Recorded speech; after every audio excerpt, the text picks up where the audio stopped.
Malaysia dan China, bersama dengan beberapa negara lain di Asia Tenggara seperti Filipina, Vietnam, dan Brunei, bersengketa atas wilayah di Laut China Selatan. Konflik ini berkaitan dengan klaim tumpang tindih atas zona ekonomi eksklusif ZEE, yang kaya sumber daya alam, terutama minyak dan gas, serta jalur perdagangan strategis yang dilalui banyak kapal internasional. China mengklaim hampir seluruh wilayah Laut China Selatan berdasarkan apa yang disebutnya sebagai Nine Dash Line, sebuah batas yang tidak diakui oleh hukum internasional, termasuk putusan Pengadilan Arbitrase Internasional pada 2016 yang menyatakan klaim itu tidak sah. Sementara itu, Malaysia dan negara-negara ASEAN lainnya mengacu pada ZEE masing-masing berdasarkan Konvensi PBB tentang Hukum Laut UNCLOS yang memberikan hak eksklusif kepada negara-negara pesisir untuk mengeksploitasi sumber daya dalam jarak 200 mil laut dari pantainya. Dalam beberapa tahun terakhir, ketegangan meningkat dengan patroli angkatan laut dan pengembangan infrastruktur di pulau-pulau sengketa. Malaysia dan negara-negara ASEAN berupaya memperkuat posisinya melalui diplomasi dan kerjasama pertahanan, sementara China terus meningkatkan kehadiran militernya di kawasan tersebut. Itulah guys, akhirnya kita punya suara kan.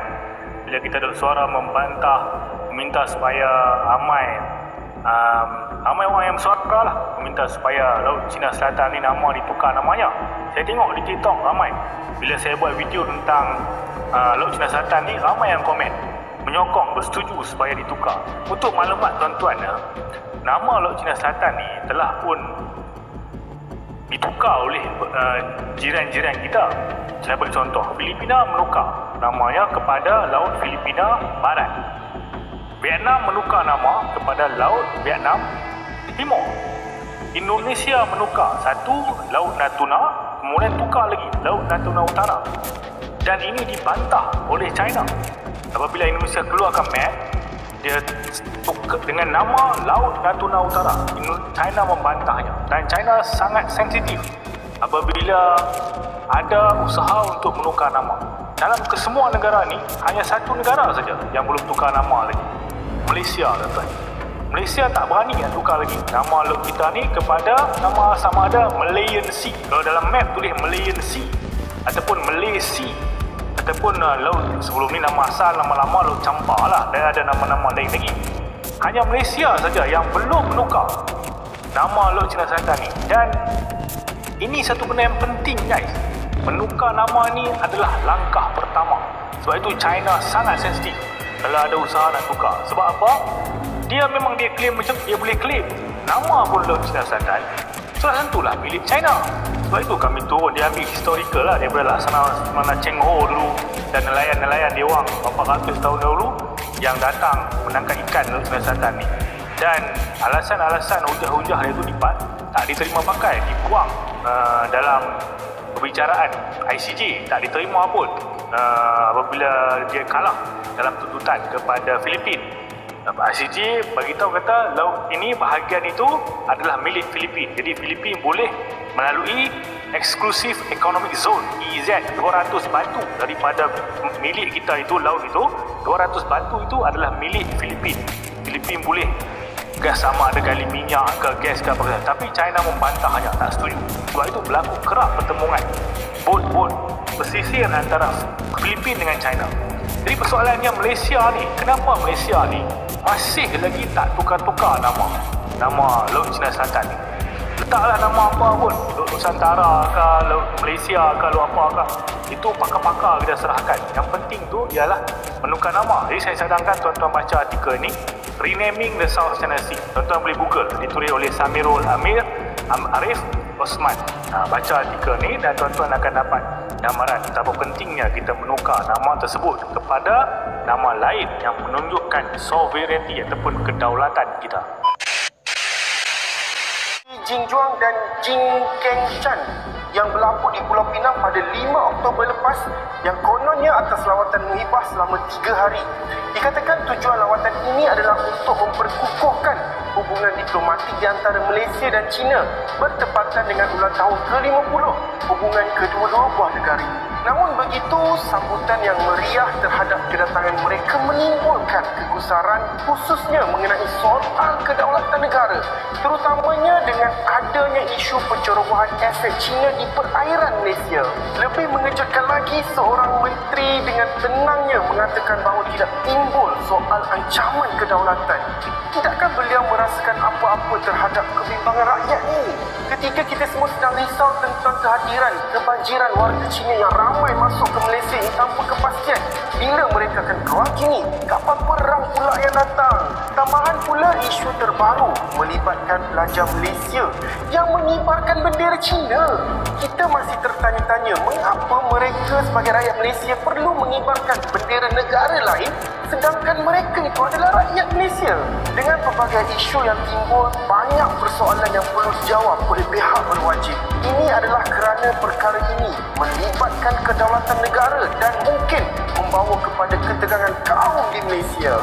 Sikap berdiam diri pihak menteri dan kerajaan terhadap isu ini bakal menimbulkan lebih banyak lagi tanda tanya. Kami, rakyat Malaysia, menuntut penjelasan yang munasabah. Sekiranya benar isu ini melibatkan kedaulatan negara, maka Perdana Menteri perlu bertanggungjawab. Jika beliau tidak mampu menangani dan menyelesaikan isu sebesar ini, langkah yang wajar adalah beliau perlu meletak jawatan. Yang tukar nama Laut Cina Selatan ni sejak dulu lagi dah ada.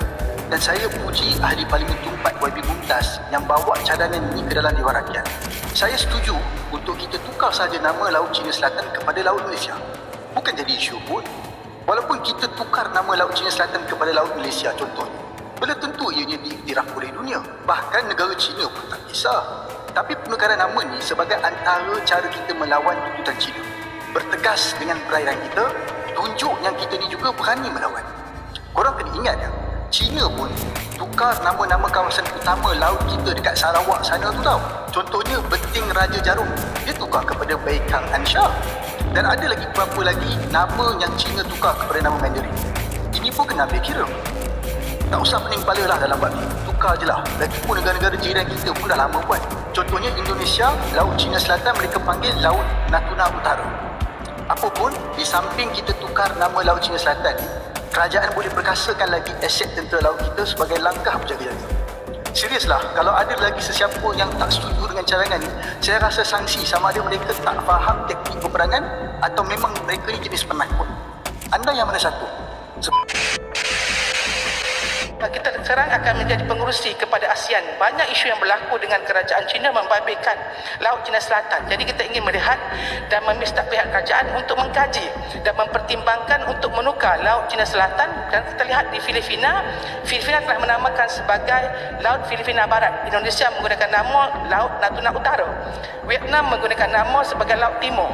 Adakah kita boleh menukar nama kepada Laut Asia Tenggara ataupun Laut Melayu ataupun apa nama laut sebagai menunjukkan bahawa ini adalah milikan kita dan tidak confuse dengan nama-nama yang digunakan, sekalipun ini akan membabitkan banyak perkara-perkara yang perlu diteliti. Itu juga dengan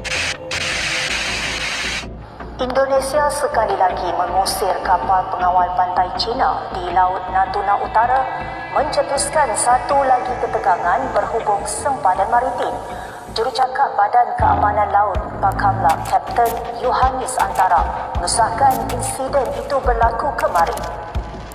Beliau mendakwa ketika KN Pulau Dana 323 berkomunikasi dengan kapal China melalui radio, kapal CCG 5402 mendakwa ia sedang melakukan rondaan di perairan itu dan meminta kapal Indonesia supaya tidak mendekat demi keselamatan pelayaran.